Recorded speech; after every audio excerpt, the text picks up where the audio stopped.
أيها السيدات والسادة، السلام عليكم ورحمة الله، وأهلا ومرحبا بكم في حلقة جديدة من برنامج ضيف وقضية. منذ عام 2014 أنجز ثلاثة من أهم مستشفيات منطقة ديترويت والضواحي اندماجا جعل من هذه المستشفيات الهامة من أكبر المراكز الصحية في ولاية ميشيغان، وخاصة في جنوب شرق الولاية. وأصبحت هذه المستشفيات تسمى بومانت هيلث، الذي أصبح يوظف 35,000 في جميع مرافق المستشفيات الثمانية التي تنتشر مراكزهم في جميع المناطق السكنية في ضواحي ديترويت. ميري زاتينا، نائبة رئيس المستشفى للشؤون الحكومية، هي ضيفتنا لحلقة هذا الأسبوع من برنامج ضيف وقضية للحديث بالتفصيل عن هذا الإنجاز الحيوي الذي ما من شك أنه يصب في مصلحة سكان المقاطعات الرئيسة الثلاث، وهي كما تعلمون أهم ثلاث مقاطعات وأكبرها حجما بين مقاطعات ولاية ميشيغان 82. أود أعزائي المشاهدين الترحيب بالسيدة ميري زاتينا. يسرني أعزائي المشاهدين استضافة السيدة ميري زاتينا، نائبة رئيس المستشفى مستشفى بومانت، التي هي معنا في الاستوديو للحديث عن هذا الموضوع الهام. I would like to welcome you to our show. Thank you for I really wanted to express my sincere thanks and appreciation to you and to the management of Beaumont Health for accepting our invitation and coming here to the studio to talk directly to our community members. William, we think it's a great honor, and I'm particularly honored to be the one to speak on behalf of Beaumont Health about how important this show is, this network is, and the community that you serve is very important to Beaumont Health. Thank you again. I would like just to give our community members, I did not have enough time. I know if I want to talk about your background, your education, and your experience, we'll spend 2/3 of our program. So I want you to give sort of historical background. The short form. Yes, about your educational credential and experience at both Oakwood and Beaumont. Okay. Well, I'm a native Detroiter. My parents are both of Lebanese descent, and they settled first in Canada, actually. And so that my father had a grocery store in Detroit, and he became a U.S. citizen and lured my mom over from Canada. And to her dying day, just a short while ago, she remained a Canadian citizen. So we felt this great sense of belonging to America, to Canada, and to Lebanon. What brought you to Michigan? My father's business, my father's grocery his store. His business was here, On the Lower East Side. He was a butcher and a grocery store owner, and all of us kids worked in the store. You know how many families are just like us. True. But so I grew up here, went to Wayne State University, loved the city, loved the region, and found that I could continue to follow my passions, serving the community in a variety of ways. And that led me to public broadcasting. I was in public broadcasting for a while. I worked for the local natural gas utility, Michigan Consolidated Gas, which then became DTE Energy. I worked in state government. I worked for Governor Jennifer Granholm for a bit. And then, because I live in Detroit and doing that commute to Lansing was a bit too much time driving, I started to think, where can I make a difference here in Southeast Michigan? And I landed in Dearborn and worked in government relations, community affairs, and communications for Oakwood Healthcare. Oakwood in 2014 began a conversation with Beaumont Health System and also Botsford. Botsford is an independent, standalone hospital with other ancillary services. But the three organizations, Beaumont, Botsford, and Oakwood, decided we could be stronger and better if we came together and worked together. But they were, excuse me, they were the three hospitals, they were well known in the community, but they are different in size. Like Oakwood was a lot bigger than Botsford. Botsford, yeah. Yep. Mm-hmm. Well, the biggest, we now have 8 hospitals, Right. 8, which makes us, as a healthcare The system, largest. the largest in the state of Michigan. But the The state of Michigan, not in the tri-county areas. the whole state. The whole state, The whole okay. state.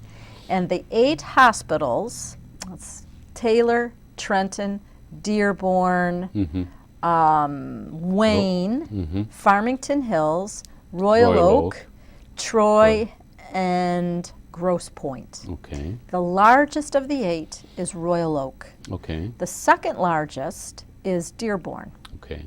So here you have 2 large hospitals, and then you have the smaller ones. How can we find the very best practices, not from 3 hospitals or 1 hospital, but now from 8? How can we find that best practice and then replicate it throughout all 8? Sure. So one of the hospital systems may have been very extraordinary at something. Now, how do we make 8 hospitals extraordinary at something? And if we achieve the goals we've set out to do in this merger, that's what we'll do. And we'll have outstanding care, better than the care that was there before, in all 8 locations. Now, they all won't do everything. Sure. We'll have some technologies, like, for example, there's some very advanced cancer modalities at the Royal Oak campus. We're putting in what's called a proton beam therapy center. Okay. That is so unique. No other hospital in the 8 hospital Beaumont Health System will have that. None other may have it in the whole state of Michigan. Sure. But that will be now available to patients throughout And the I region. heard before that the cardiology department in Oakwood was the best. It's very in the strong, state. very strong Yes. in cardiac I know Dr. at Oakwood. Balouz, I believe, is Yes. one of the Yes. best in Michigan. Dr. DeBoos. Yes, Yep, DeBoos, yep, yes. Yep. Dr. DeBeer. We have some outstanding cardiology physicians and orthopedics. Oakwood is very strong in orthopedics. Beaumont Health System, strong too. So we're looking for what are those strengths, what makes them strong, Sure. and then how do we replicate that and make the best services available for everyone in the community. How many doctors these 8 hospitals employed?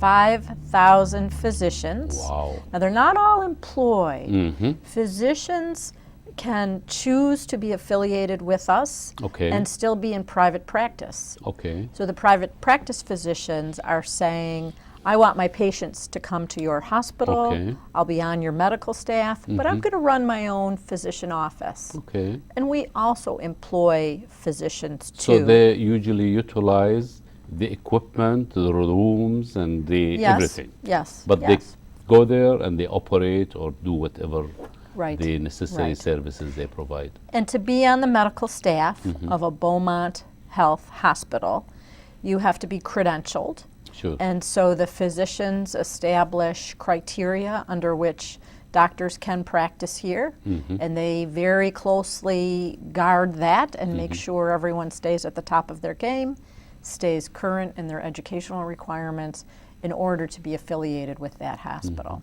Where did I read that the 8 hospitals and the Beaumont Health employed 35,000 employees? Is this true? This is true. 35,000 employees. Including doctors? Or this is different? No, 35,000 employees plus 5,000 Wow, physicians. so 40,000 employees. It's a big group.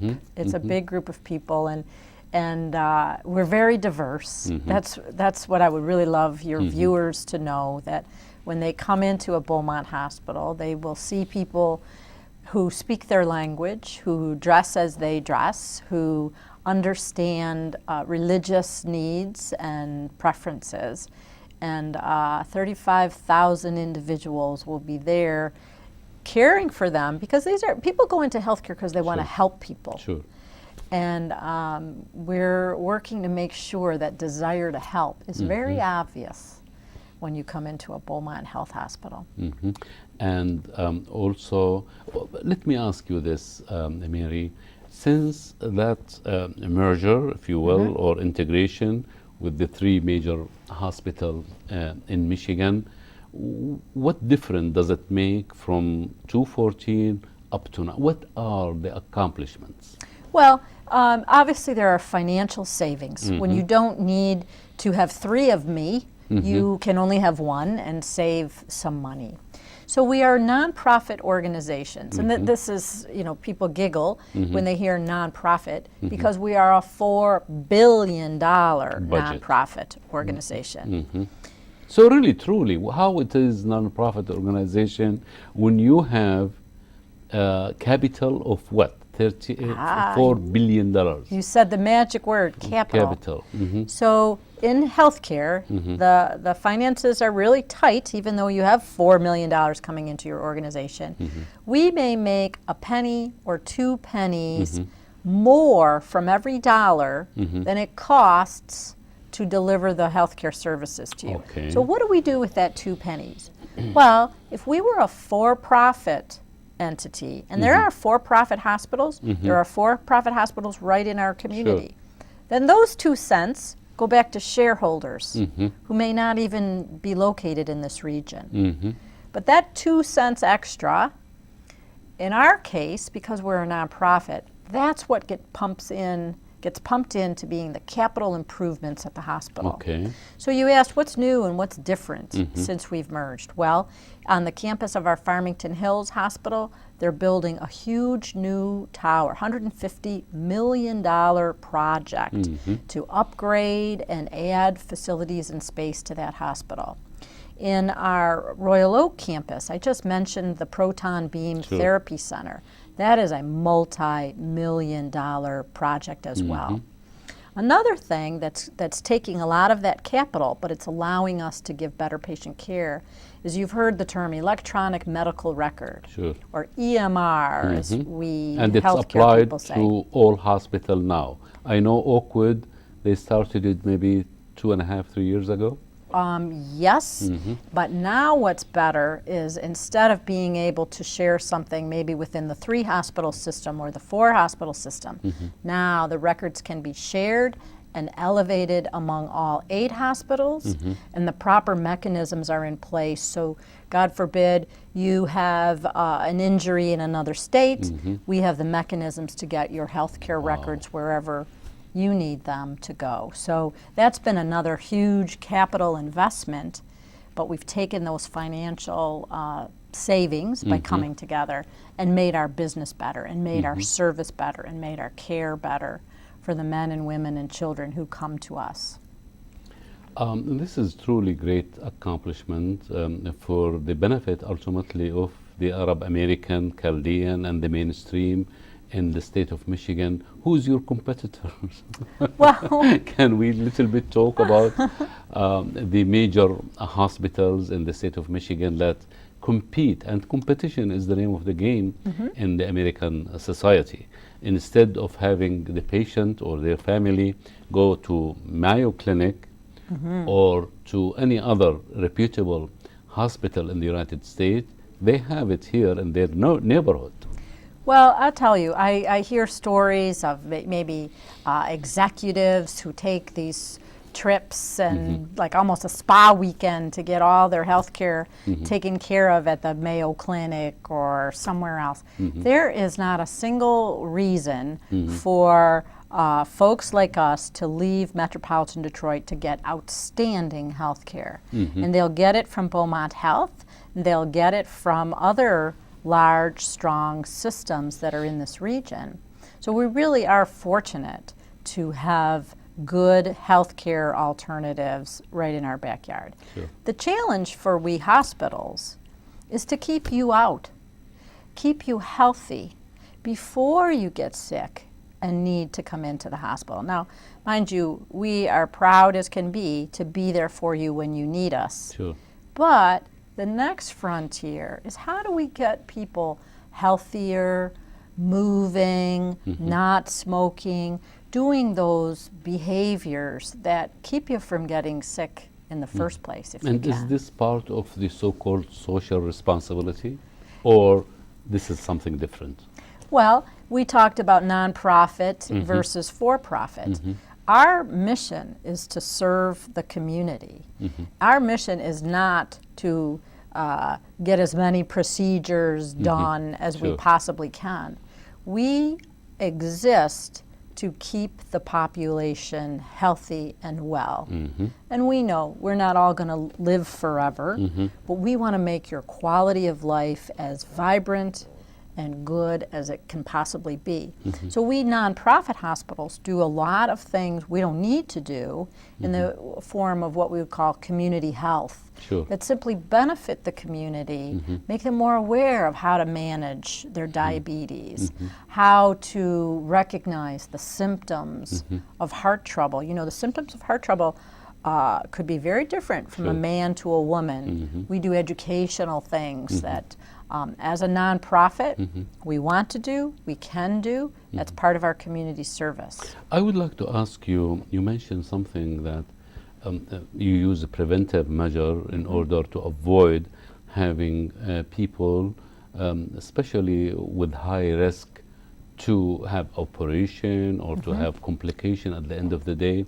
But we have a huge Arab American and Chaldean community in the state of Michigan. As a matter of fact, they are this community is the highest in number as far as and concentration comparing to other states. How do you reach out to those people, especially those with limited English language, and how do you communicate with them? I know that Beaumont Health employed, as you said earlier, people from all walk of life. Right. They speak very, completely different languages other than English, including Arab American.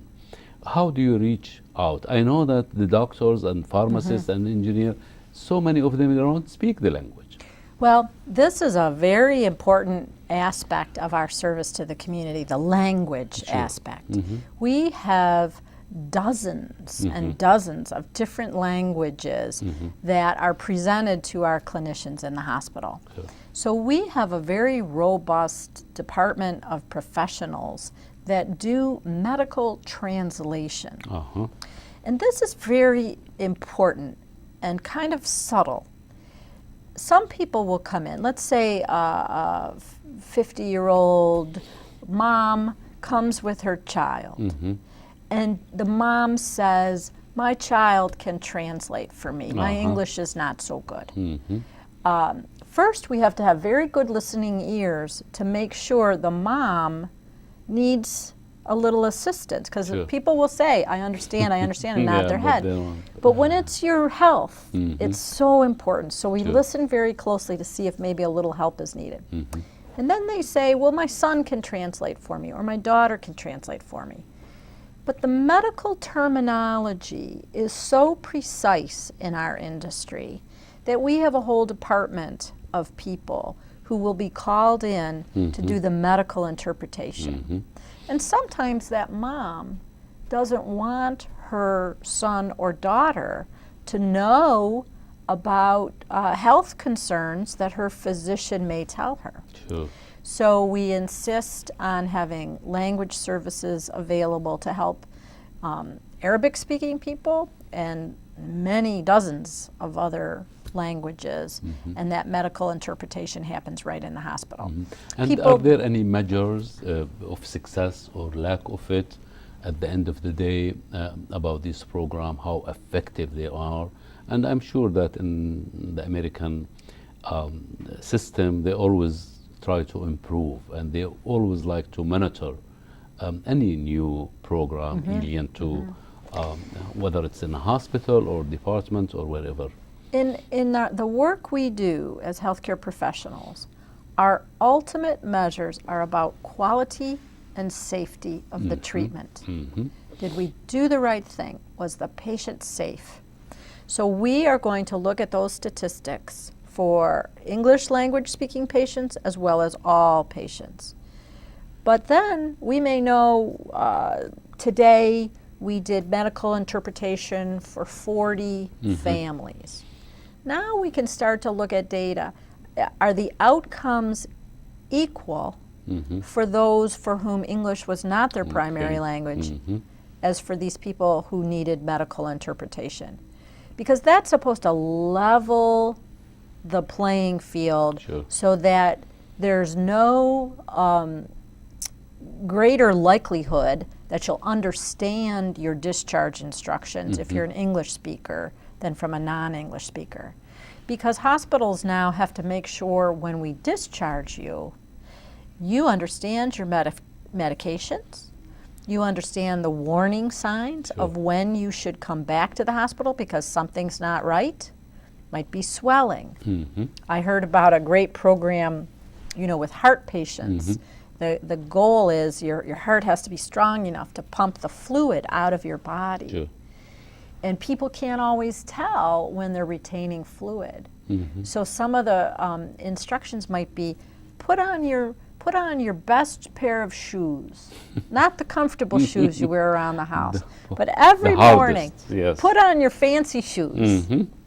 and see, are they tighter today than they were yesterday? Because maybe that's a sign that Something I'm going retaining on. water. Right. So that little simple example might help families understand how to care for their loved one once they go home. And we take it very seriously that once we discharge you, we still want you to know what to do, know when you need professional help again, and feel confident Sure. that you can take care of your loved one.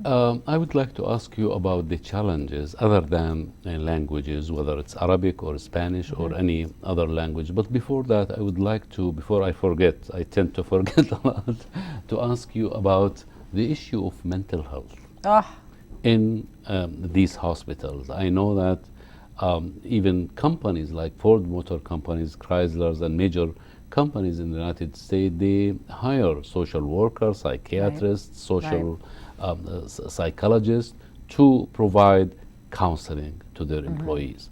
And the issue of depression is well known that impede the progress of individual and the entire department, and it's a problem of the entire family. Do you provide services in the mental health department? We do, we do. And there's such a broad spectrum of mental health services. The challenge is to work within the system, both our Sure. own hospital system and also the larger community mental health system, to get people the care they need. Beaumont Health has an inpatient psych unit. Now these are for Okay. people who cannot manage their own mental health issue. Might be for a short term, might be for a longer term, and we have that inpatient facility. Sure. We also have partial programs for people. They commute. They commute. They can still maybe sleep at home, interact with the family, but they're spending perhaps 8 hours a day with Sure. us. On to the other end of the spectrum where there is, as you say, depression. And I think we all would be shocked and heartbroken to really understand how prevalent Sure. depression is in our society, and how isolation, which can happen to many folks who are new to this country, who can't speak the language, who can't even go to the grocery store and find or maybe afford the foods they're familiar with. How that can add to depression and that sense of And isolation. at the same time, it can touch people who are high-ranking officials, doctors, engineers, They don't know even how to the work. president of the United States. Yeah, you know, yeah. So before Obama. as a country, we need to do a lot more for mental health as a country. Right. And I work in government relations. We're always dealing with policy. The policies have to be there to help us. The financing has to be there to help us. Mental health has to be regarded in the same level of importance as physical health. It's not. Sure. We tend to talk about it differently. Sure. They're very tightly related. So we have a long way to go as a society on dealing with mental health, and we're doing what we can for it at Beaumont Health. Another thing I'd like to tell you, William, we operate clinics in some schools, Okay. and the schools that are chosen are low-income schools. Okay. And gone are the days where schools had a school nurse. So our clinics then serve that role of identifying physical problems. And now what we're seeing more and more in the schools are programs to help kids with emerging mental health.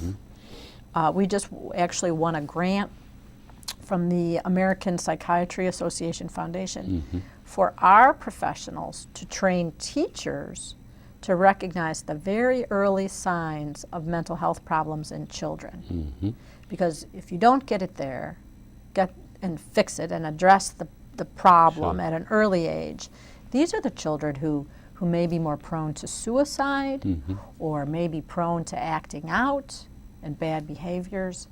So we're taking steps, but there's a lot more work to do. From your experience, long experience, and your interaction with various hospitals, what would be the major challenges that encounter Beaumont Health insofar after the integration? Well, I think we're kidding ourselves if we think it's all going to happen fast. And it's funny, you'll drive down a street, you'll still see some green Oakwood signs, some blue Botsford signs, some burgundy for Beaumont.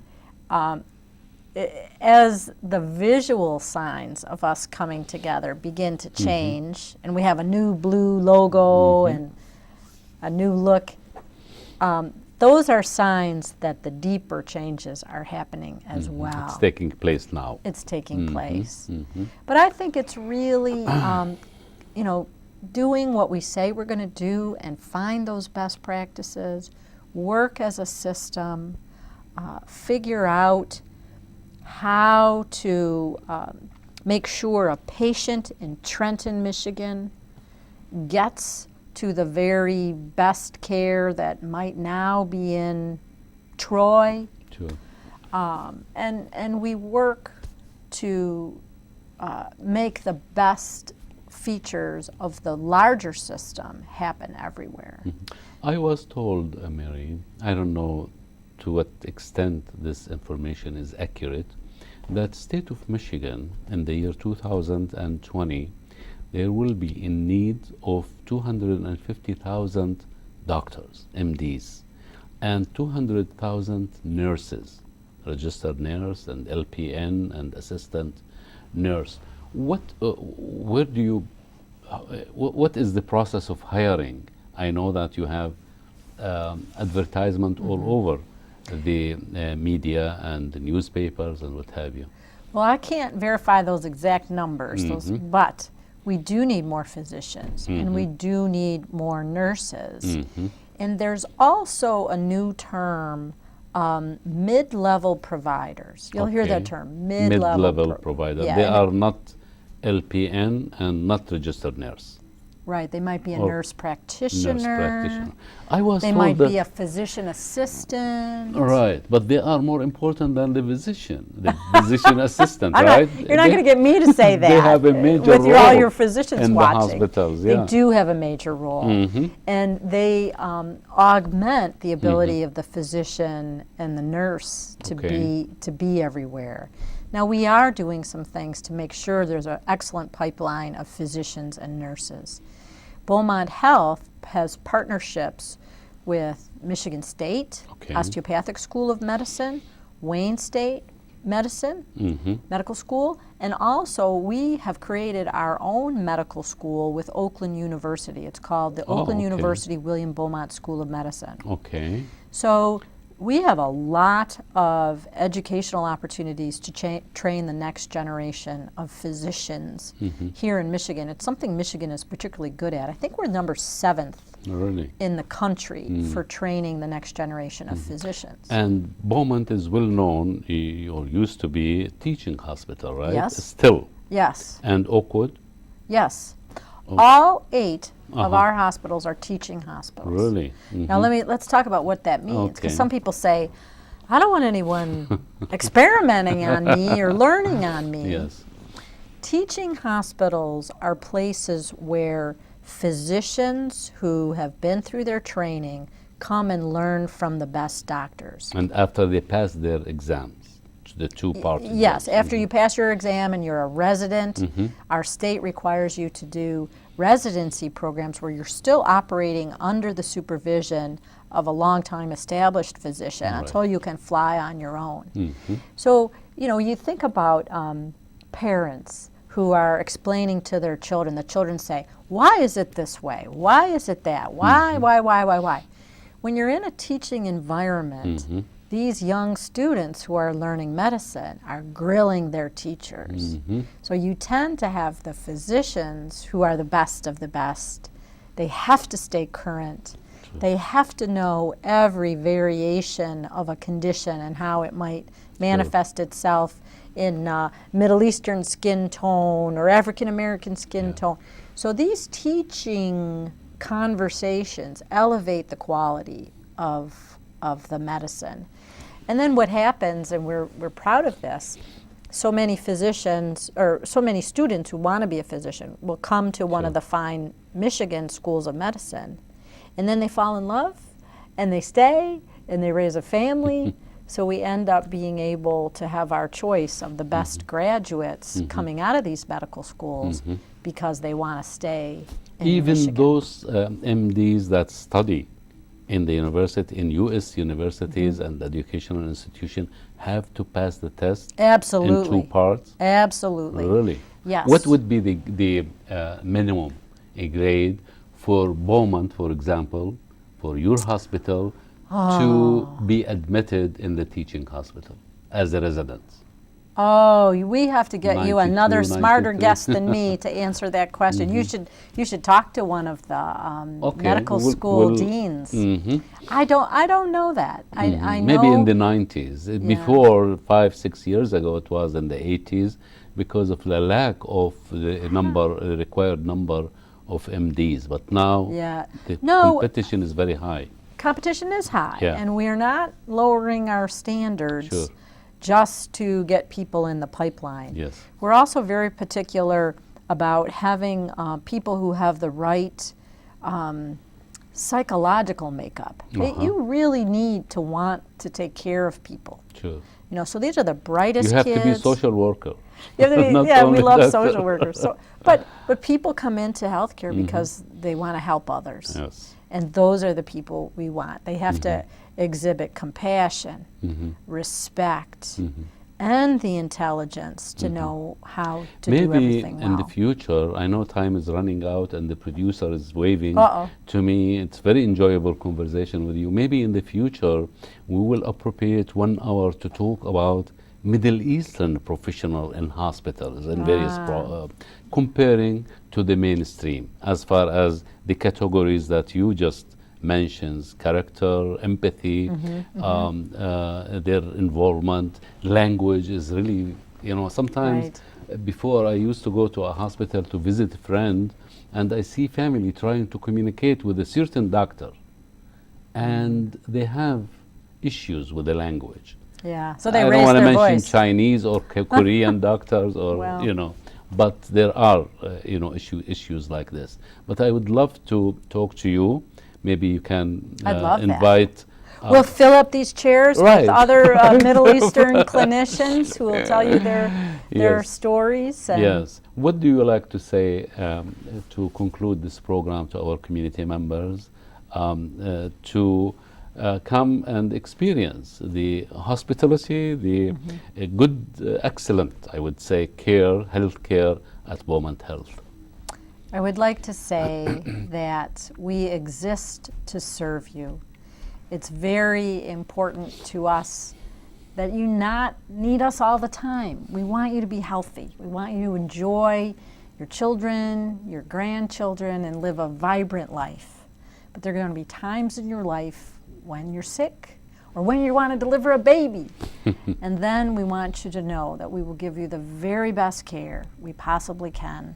We value your patronage. We will treat you with respect. And we're honored. It's a privilege and an honor to be able to help you be well and live well. I really appreciate very much you being with us this evening, and I will call on you very soon to have another conversation. Thank you very much. Thank you, William. Good luck. Thank you. أعزائي المشاهدين، شكرا لإصغائكم ومتابعتكم، وحتى ألتقي معكم في الأسبوع القادم في حلقة جديدة من برنامج ضيف وقضية. لكم مني ومن أسرة البرنامج أجمل تحية، والسلام عليكم.